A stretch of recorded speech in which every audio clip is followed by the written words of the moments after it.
We've now seen three different ways of handling data inside of Angular templates.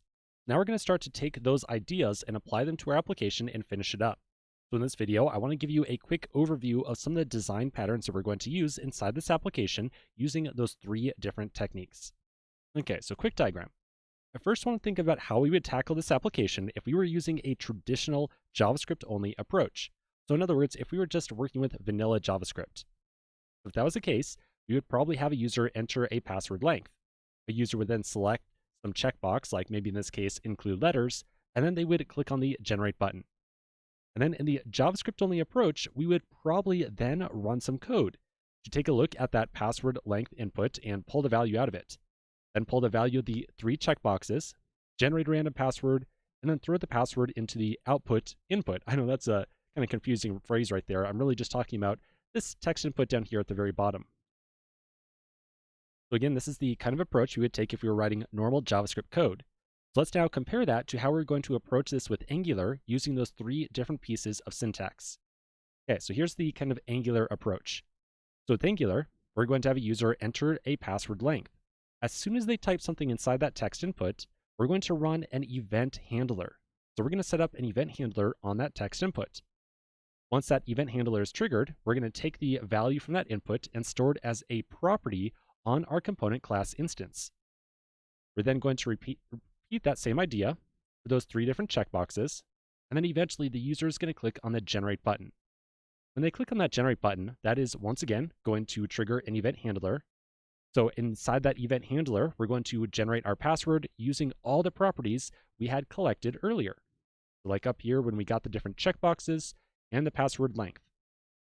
So at that point in time, we're then going to take the generated password, assign it to a password property, again on the component class instance, and that is going to cause an update of the output input.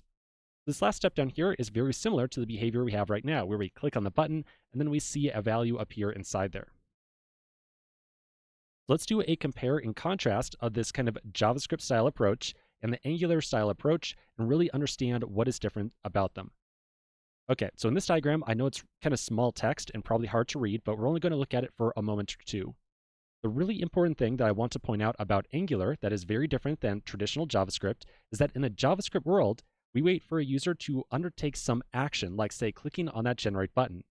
And then immediately after it, we go ahead and try to pull some data out of the DOM to do our actual calculation. So it's, in other words, kind of like user action, then we spring into action and collect some data. But in the Angular world, we have a very different style. As soon as the user starts entering data, we start to read all that information right away and store it on a component class instance. Then whenever a user clicks on the generate button, we've already got all the data in hand that we need. So we'll do some final computation and then stick a final value back into the DOM. That's a big difference between the traditional JavaScript approach and the Angular approach. Now that we understand the big difference between these two, let's really focus on what we have to do right now.